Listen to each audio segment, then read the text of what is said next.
Hi అండి అందరికీ. మా వారి కోసం ఎండు చేపల కర్రీ అంటూ మీకైతే ఒక చిన్న విషయం షేర్ చేసుకోవాలనుకుంటున్నాను.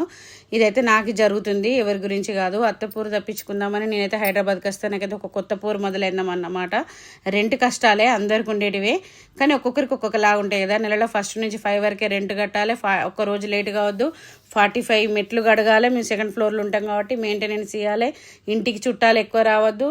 సింగిల్ బెడ్రూమ్లో 4 మెంబర్స్ కంటే ఎక్కువ ఉండద్దు. ఉన్నారంటే ఎక్స్ట్రా మనీ పే చేయాలి. వాటర్ అయిపోయింది వేయండి అంటే గంటలు మోటార్ వేయరు. మళ్ళీ తర్వాత వెళ్ళి అడిగితే అదే ఇప్పుడు వేసినా అప్పుడే అయిపోయినాయా, ఇట్లుంటుంది. పిల్లలైతే అస్సలు ఎగరద్దు దునకద్దు పైన.